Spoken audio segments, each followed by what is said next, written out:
മാധ്യമം പോഡ്കാസ്റ്റ്. മാധ്യമം editorial 2025 December 2 ചൊവ്വ. അഴിമതി കേസുകളിൽ മാപ്പു തരണമെന്നാവശ്യപ്പെട്ട് ഇസ്രായേൽ പ്രസിഡന്റ് ഇസാക്ക് ഹെർസോഗിന് ബെന്യാമിൻ നെതന്യാഹു കത്തെഴുതിയതാണ് ഇന്നത്തെ എഡിറ്റോറിയൽ ചർച്ച ചെയ്യുന്നത്. മാപ്പിരക്കുന്ന നെതന്യാഹു.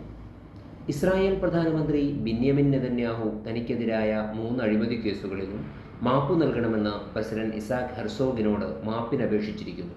അഴിമതി കേസിൽ തന്നെ കുറ്റവിചാരണ നടത്തുന്നത് രാജ്യത്തിനകത്തു ഭിന്നതയും അന്തഛിദ്രതയും വളർത്തുമെന്നും അത് രാജ്യത്തിന് താങ്ങാനാവില്ലെന്നും കേസുകളിൽ മാപ്പു നൽകി തീർപ്പിലെത്താനായാൽ പരസ്പര വൈരത്തിൻ്റെ തീയണക്കാനാവുമെന്നും വീഡിയോ വഴി നടത്തിയ പരസ്യമായ ക്ഷമായാചനത്തിൽ അദ്ദേഹം വ്യക്തമാക്കി. രാജ്യത്ത് ഭരണം കൊണ്ടു നടത്തുന്നതിനിടെ ഇടയ്ക്കിടെ കോടതിയിൽ ഹാജരാകേണ്ടി വരുന്നത് പ്രയാസമുണ്ടാക്കുന്നുവെന്നും നെതന്യാഹു ആവലാതിപ്പെടുന്നുണ്ട്.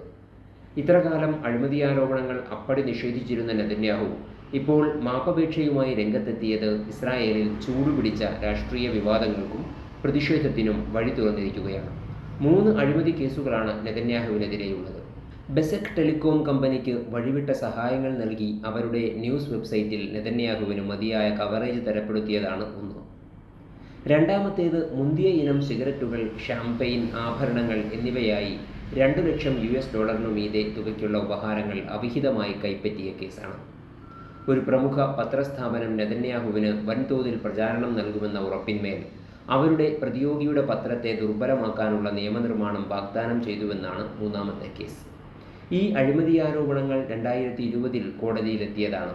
രാജ്യത്തുടനീളം അദ്ദേഹത്തിനും ഭരണത്തിനുമെതിരെ തുടർച്ചയായ ജനകീയ പ്രതിഷേധങ്ങൾ നടന്നുവരുന്നതിനിടെയാണ് 2023 ഒക്ടോബർ 7 ഹമാസ് ആക്രമണം നടക്കുന്നത്. അതേ തുടർന്ന് ഗസയിൽ വംശഹത്യയ്ക്ക് തുനിഞ്ഞിറങ്ങിയ നെതന്യാഹു ഫലസ്തീൻകാരോട് മാത്രമല്ല രാജ്യത്തെ തൻ്റെ രാഷ്ട്രീയ പ്രതിയോഗികളോടുകൂടി കണക്കു തീർക്കുകയായിരുന്നു.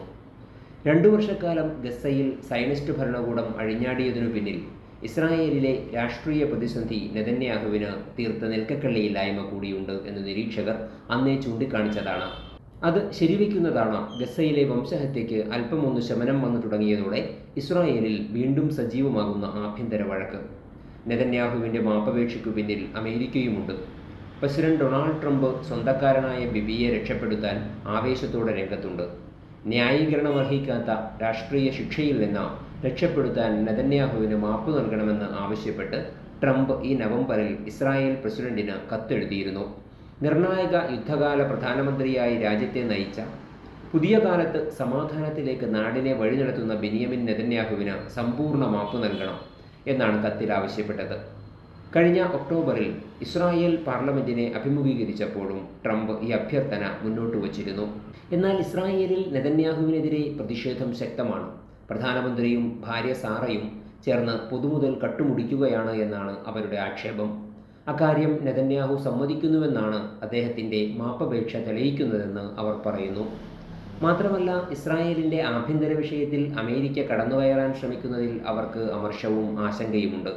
മാപ്പപേക്ഷ തിരസ്കരിക്കണമെന്ന് ആവശ്യപ്പെട്ട് പ്രസിഡന്റിൻ്റെ ഔദ്യോഗിക വസതിക്ക് മുന്നിൽ ജനം വമ്പിച്ച റാലി സംഘടിപ്പിക്കുകയുണ്ടായി. വിഷയത്തിൽ നിയമാഭിപ്രായം തേടുകയാണ് എന്നറിയിച്ച പ്രസിഡന്റ് ഹെർസോഗ് മനോഗതം വ്യക്തമാക്കിയിട്ടില്ല. അതോടൊപ്പം മാപ്പപേക്ഷ നെതന്യാഹുവിന് ബൂമറാങ്ങായി തിരിച്ചടിക്കാനും സാധ്യതയുണ്ട്. കുറ്റം ചെയ്യാത്തയാൾ എന്തിനു മാപ്പു പറയണം? അഥവാ മാപ്പപേക്ഷ പരിഗണിക്കണമെങ്കിൽ ആദ്യം വിചാരണയ്ക്ക് ഹാജരായി കുറ്റം സമ്മതിക്കണമെന്ന വാദവുമായി നെതന്യാഹുവിൻ്റെ തന്നെ മുൻ ഡിഫൻസ് അറ്റോർണിയായ മിക്കാഹ് ഫെറ്റ്മാൻ രംഗത്തു വന്നു.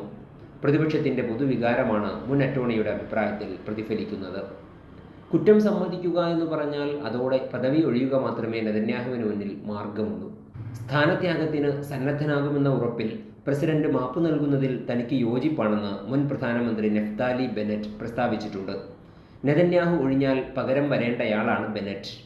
2020 മേയിൽ കേസിൽ വിചാരണ തുടങ്ങിയതിൽ പിന്നെ താൻ അപരാധിയല്ലെന്നും രാഷ്ട്രീയ അട്ടിമറിക്കായി പോലീസും പ്രോസിക്യൂഷനും ചേർന്ന് തല്ലിപ്പടച്ച കേസാണെന്നുമാണ് നെതന്യാഹു വാദിച്ചു പോരുന്നത്. കഴിഞ്ഞ മാസാദ്യത്തിലും മാപ്പ് പറയില്ലെന്നായിരുന്നു അദ്ദേഹത്തിൻ്റെ നിലപാട്. എന്നാൽ അത് തിരുത്തി ഞായറാഴ്ച 111 പേജ് വരുന്ന മാപ്പപേക്ഷ നൽകി നിലപാടിൽ നിന്ന് പിറകോട്ടുപോയി. അതോടെ കുറ്റം സമ്മതിച്ച് പുറത്തു പോകുക, അല്ലെങ്കിൽ മാപ്പപേക്ഷ തിരസ്കരിച്ചാൽ വിചാരണയ്ക്കും ശിക്ഷയ്ക്കും വഴങ്ങുക എന്ന വഴി മാത്രമേ നെതന്യാഹുവിന് മുന്നിലുള്ളൂ.